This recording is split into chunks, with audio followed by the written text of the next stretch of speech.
নমস্কাৰ এএন টেলিভিছনৰ সমূহ দৰ্শকক স্বাগতম জনাই ষ্টুডিঅত মই কল্যাণী গগৈ এতিয়া চাওঁ আহক আজিৰ বাতৰি শিৰোনাম ঘৰ ঘৰ নল ঘৰ ঘৰ জল শ্লোগানেৰে আৰম্ভ কৰা অমৃত আঁচনিৰ কামত অসন্তুষ্টি প্ৰকাশ ৰাইজৰ ডিব্ৰুগড়ৰ মোহনাঘাটত প্ৰবল গৰাখহনীয়া ঐতিহাসিক চহৰখনৰ দিশে এতিয়া তীব্ৰ ভাবুকি ৰাম মন্দিৰ প্ৰতিষ্ঠা প্ৰাক্ষণত ডিব্ৰুগড়ত উৎসৱমুখৰ পৰিৱেশ বিৰাজ কৰিছে ভক্তি আৰু ৰামময় পৰিৱেশে ৰাহুল গান্ধীৰ ন্যায় যাত্ৰা উপস্থিত বিশ্বনাথ চাৰিআলিত সোমবাৰে কলিয়াবৰৰ বিশাল জনসভাত অংশ ল'ব ৰাহুল গান্ধী এতিয়া বিতং বাতৰি অযোধ্যাত ৰাম মন্দিৰৰ প্ৰাণ প্ৰতিষ্ঠাৰ প্ৰাক্ষণত ডিব্ৰুগড়ৰ শ্ৰী শ্ৰী ৰাণী সতী মন্দিৰৰ পৰা আয়োজন বিশাল ধৰ্মীয় শোভাযাত্ৰাৰ ইয়াৰ লগতে ৰাম মন্দিৰৰ প্ৰাণ প্ৰতিষ্ঠা দিৱসৰ লগত সংগতি ৰাখি অখিল ভাৰতীয় আগৰৱালা মহিলা সন্মিলন ডিব্ৰুগড় শাখাই আয়োজন কৰিলে চিত্ৰাংকন প্ৰতিযোগিতাৰ অযোধ্যাত ৰাম মন্দিৰৰ প্ৰাণ প্ৰতিষ্ঠাৰ প্ৰাক্ষণত ডিব্ৰুগড়ত উৎসৱমুখৰ পৰিৱেশ ডিব্ৰুগড়ত এতিয়া বিৰাজ কৰিছে এক ভক্তিময় ৰামময় পৰিৱেশে ৰাণী সতী মন্দিৰৰ বিশাল ধৰ্মীয় শোভাযাত্ৰা শ্ৰী শ্ৰী ৰাণী সতী মন্দিৰৰ এই প্ৰভাত ফেৰীত নগৰখনৰ 20,000 লোকে অংশগ্ৰহণ কৰাৰ উপৰিও ৰাণী সতী মন্দিৰৰ বিশাল শোভাযাত্ৰাত অংশ ল'লে ডিব্ৰুগড়ৰ বিধায়ক প্ৰশান্ত ফুকন পৌৰপতি সৈকত পাত্ৰৰ লগতে বহুসংখ্যক গণ্যমান্য ব্যক্তিয়ে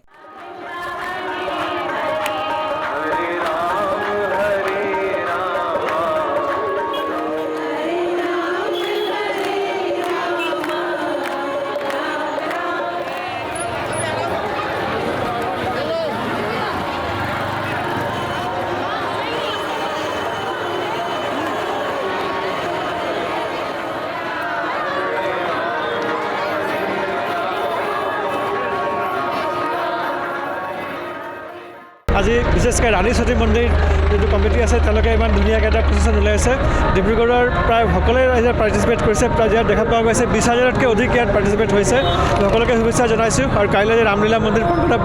ৰামলীলা প্ৰতিষ্ঠাপন হ'ব এই উপলক্ষে মই সকলোকে শুভেচ্ছা জনাইছোঁ আৰু আজি ডিব্ৰুগড়ৰ আৰু কেইবাটা প্ৰতিষ্ঠানৰ পৰা এনেকৈ প্ৰচেছন উলিওৱা হ'ব গোটেই ডিব্ৰুগড় আজি ৰামময় হৈ পৰিছে সকলোকে শুভেচ্ছা জনাইছোঁ ঠিক একেদৰে ৰাম মন্দিৰৰ প্ৰাণ প্ৰতিষ্ঠা দিৱসৰ লগত সংগতি ৰাখি অখিল ভাৰতীয় আগৰৱালা মহিলা সন্মিলন ডিব্ৰুগড় শাখাই মাৰৱাৰী হিন্দী হাইস্কুলত কণ ছাত্ৰ ছাত্ৰীসকলৰ মাজত আয়োজন কৰিলে চিত্ৰাংকন প্ৰতিযোগিতা উল্লেখযোগ্য যে মাৰৱাৰী হিন্দী হাইস্কুলত আয়োজিত এই চিত্ৰাংকন প্ৰতিযোগিতাৰ বিষয়বস্তুসমূহ আছিল ৰাম মন্দিৰ প্ৰভু শ্ৰী ৰামচন্দ্ৰৰ ধনু হনুমানৰ গদা আদি पहले तो जय श्री राम सभी को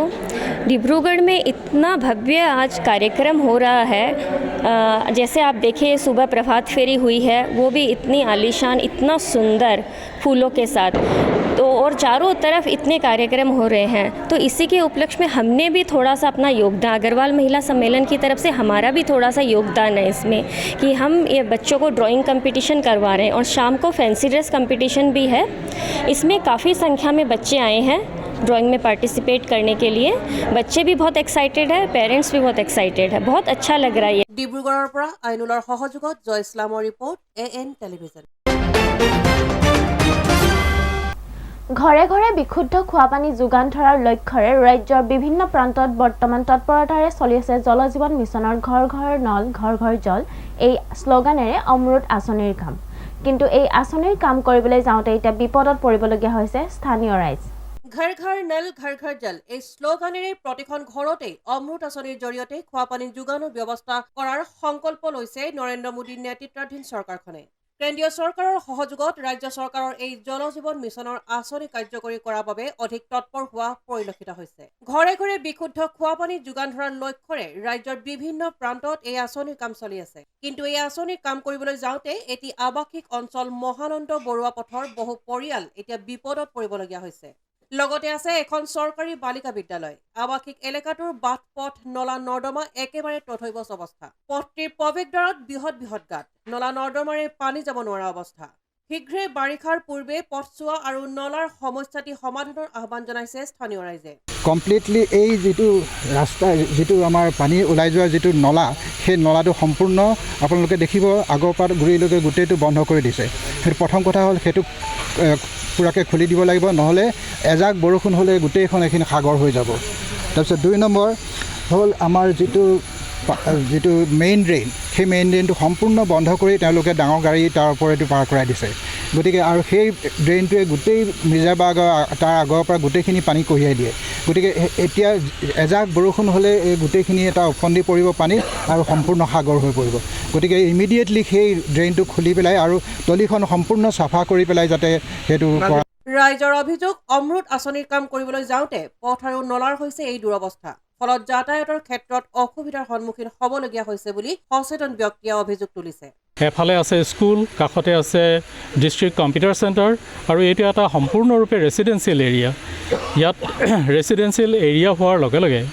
ইয়াত মানে বহুত ধৰণৰ কথা আহি যায় ৰেষ্ট্ৰিকশ্যন আহি যায় আৰু তাৰোপৰি এই ৰাস্তাটো মাত্ৰ এফালে আছে ওলোৱা সোমোৱা কৰাৰ উপায় দুইফালৰ পৰা আমি কেইফালৰ পৰা এফালেহে আমি অহা যোৱা কৰিব পাৰোঁ গতিকে এনেকুৱা এটা অৱস্থাত যদি টেংকি কিবা এটা হয় ফাটে বা কিবা হয় তেতিয়া ইয়াত এটা প্ৰচণ্ড জলপ্ৰলয় হ'ব বুলি আমি ধৰিব পাৰোঁ আমাৰ বিপদ এটা হৈছিলে কি এদিন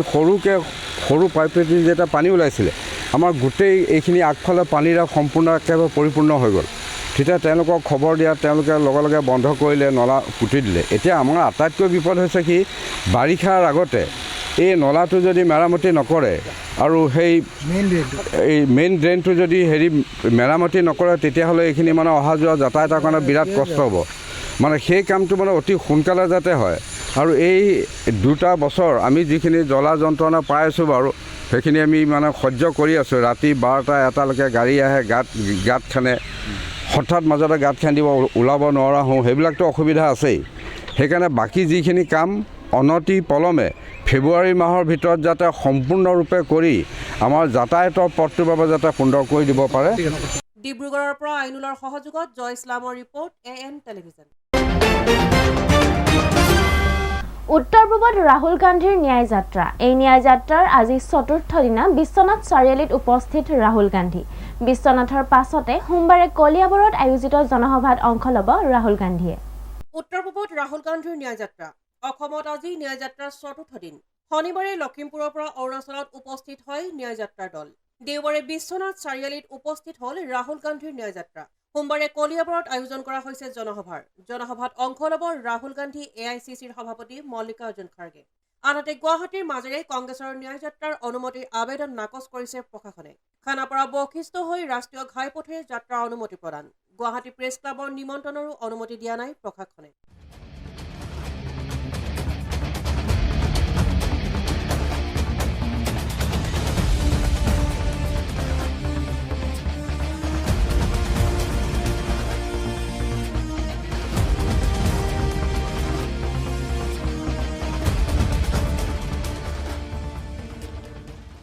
news desk report AN television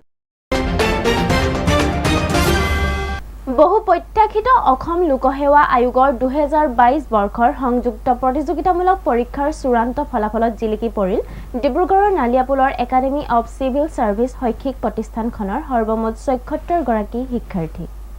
ঘোষণা হ'ল বহু প্ৰত্যাশিত অসম লোকসেৱা আয়োগৰ 2022 বৰ্ষৰ সংযুক্ত প্ৰতিযোগিতামূলক পৰীক্ষাৰ চূড়ান্ত ফলাফল অসম অসামৰিক সেৱাত স্থান লাভ কৰিছে 43 গৰাকী প্ৰাৰ্থীয়ে অসম অসামৰিক সেৱাত তৃতীয় স্থান লাভ কৰিলে ডিগবৈ বিথপী গগৈয়ে সদ্য ঘোষিত ফলাফলত ৰাজ্যৰ ভিতৰতে তৃতীয় সংখ্যক স্থান পাই উজলিল ডিগবৈ বিথপী গগৈ সুকুমাৰ গগৈ আৰু মাধুৰী গগৈৰ সুকন্যা বিথপী গগৈৰ ফলাফলক লৈ গৌৰৱান্বিত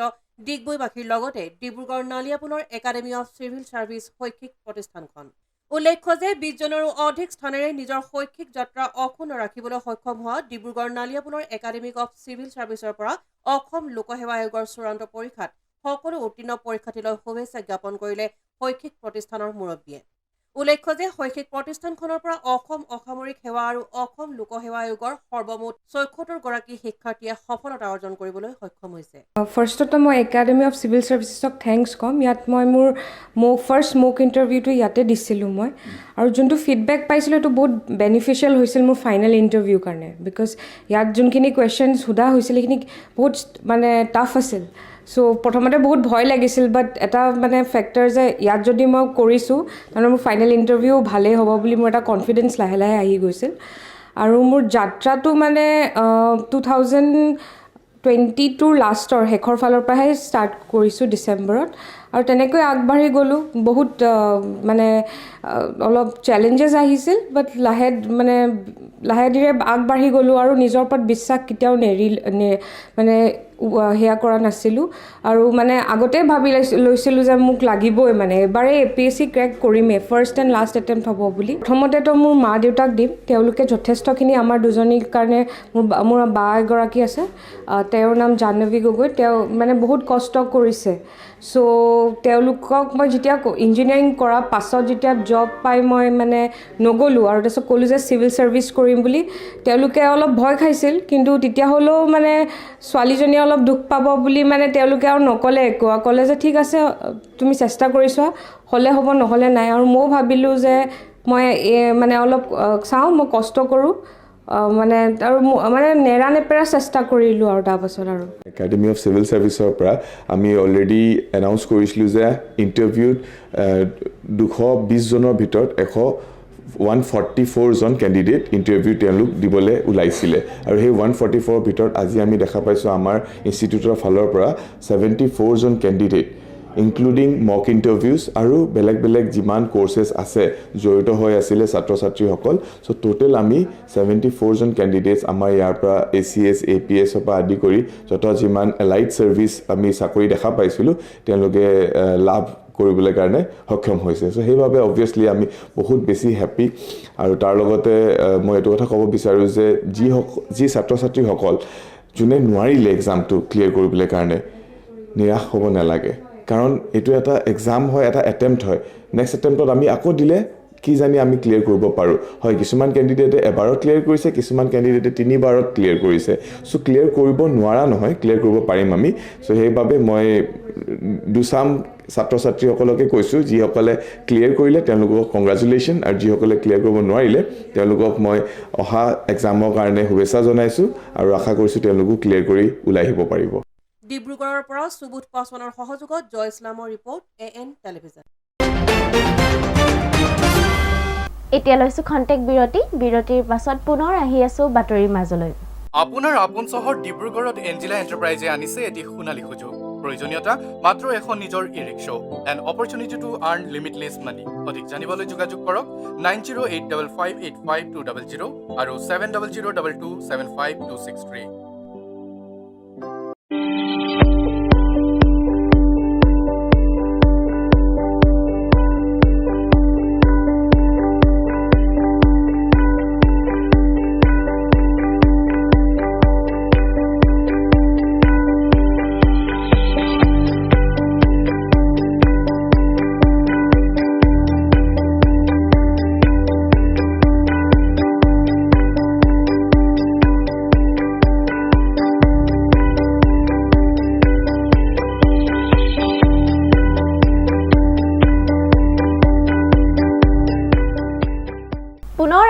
বাতৰিৰ মাজলৈ ডিব্ৰুগড়ৰ দ্বিতীয়বাৰৰ বাবে অনুষ্ঠিত হ'ব PYS কাপ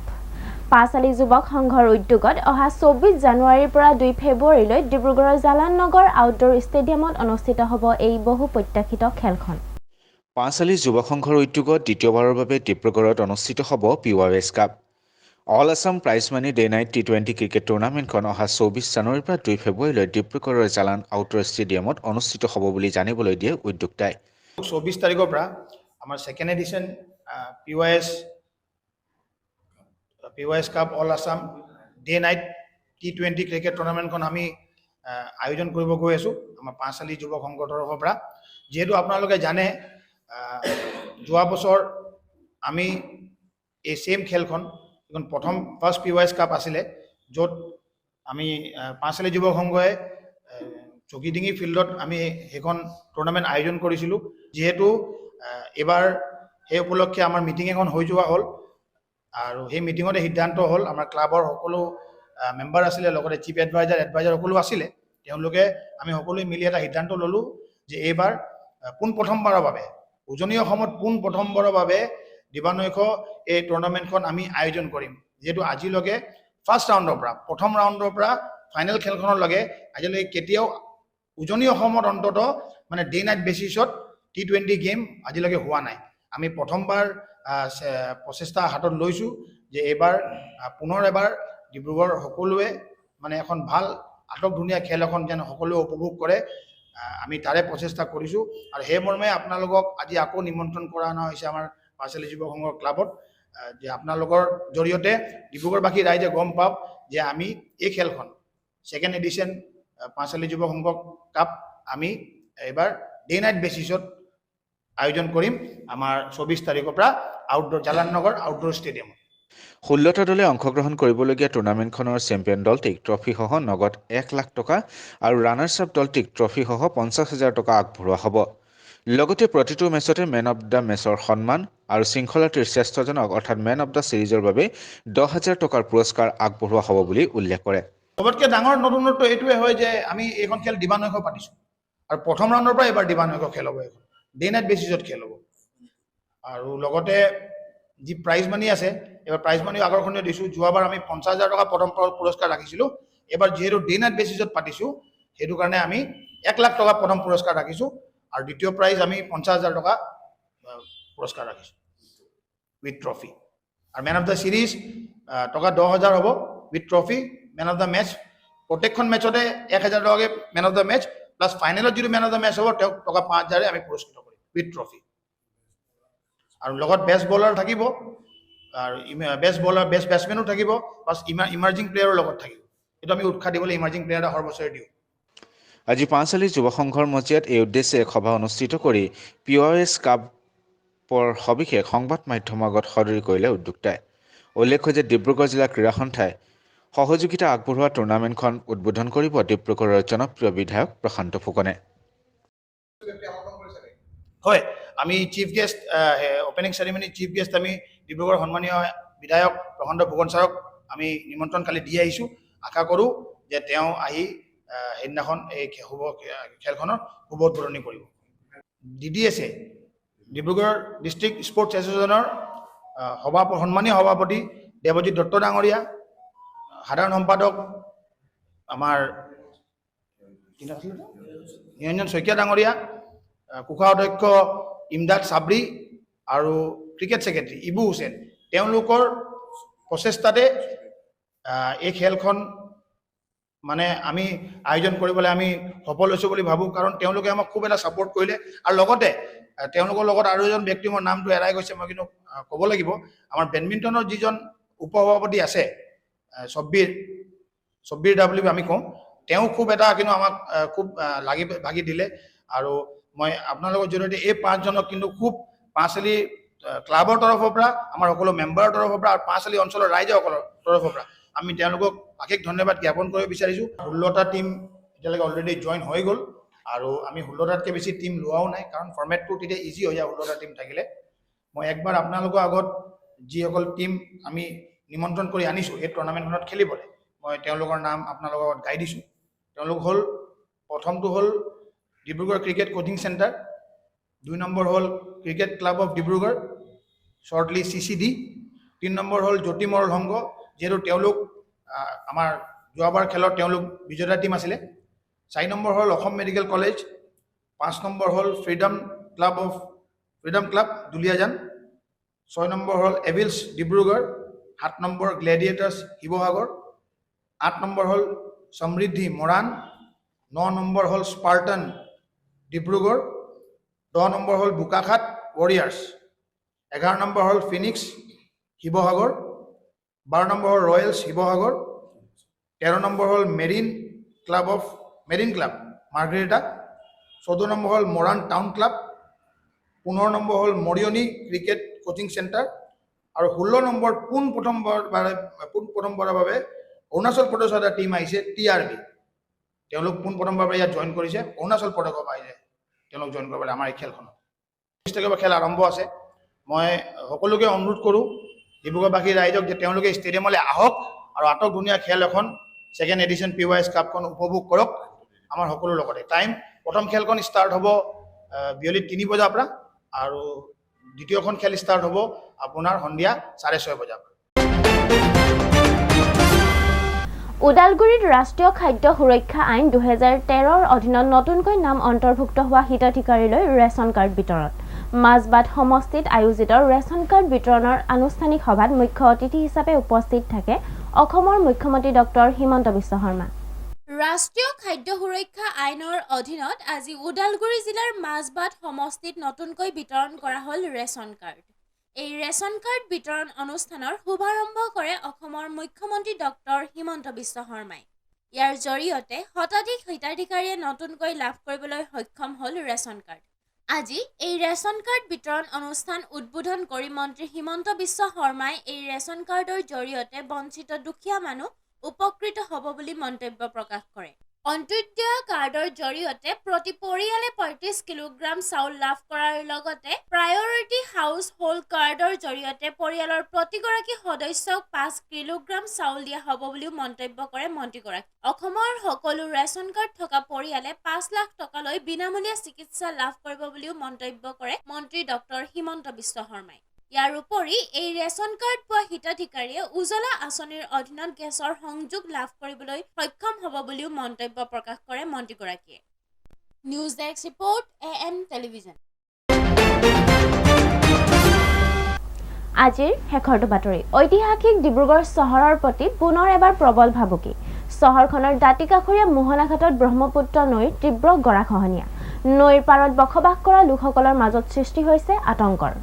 ডিব্ৰুগড় চহৰৰ দাঁতিকাষৰীয়া মোহনাঘাটত ব্ৰহ্মপুত্ৰ নৈৰ তীব্ৰ গৰাখহনীয়া। ভয়াৱহভাৱে খহি আহিছে ব্ৰহ্মপুত্ৰৰ বালিচৰ চহৰখনৰ দিশে। ঐতিহাসিক চহৰখনৰ প্ৰতি পুনৰ এবাৰ প্ৰবল ভাবুকি। ইতিমধ্যে নৈৰ পাৰত বসবাস কৰা লোকৰ মাজত আতংকৰ সৃষ্টি হৈছে। উল্লেখ্য যে ডিব্ৰুগড় মাইজান, তাৰ পাছতে চহৰৰ পূজাঘাট, কাছাৰীঘাট আৰু এইবাৰ মোহনাঘাটত এইদৰে খহিছে ব্ৰহ্মপুত্ৰৰ পাৰ। ডিব্ৰুগড় নগৰ সুৰক্ষা বান্ধটো যিকোনো মুহূৰ্ততে খহাই নিয়াৰ উপক্ৰম হৈছে। গৰাখহনীয়াটো সমস্যাটো আজি এদিনৰ নহয়। গৰাখহনীয়া ইমানেই হৈ আছে, চৰকাৰ মানুহ আহিছে গৈছে, বিভাগীয় মানুহ আহিছে গৈছে, কিন্তু সমাধান এটা কোনেও উলিওৱা নাই। মাত্ৰ বিপদ কৰিলে মানে চৰকাৰৰ ফালৰ পৰাই বিপদ হ'ল। কাৰণ এই কণাহা পতান দিয়া নহয়, এই যে সেউজীয়া দলিচাখন সৌন্দৰ্যৰ কাৰণে পাৰি দিলে, সৌন্দৰ্য আমাক নালাগে নহয়। এতিয়া যে এই মথাউৰি খহি ডিব্ৰুগড় চহৰলৈ ভাবুকি আহিছে, সেইটো কাৰণে মানুহ এতিয়া শুই আছে কিয়? বিভাগীয় লোকসকল বা চৰকাৰী কৰ্মচাৰী সকলোৱেতো শুয়ে আছে।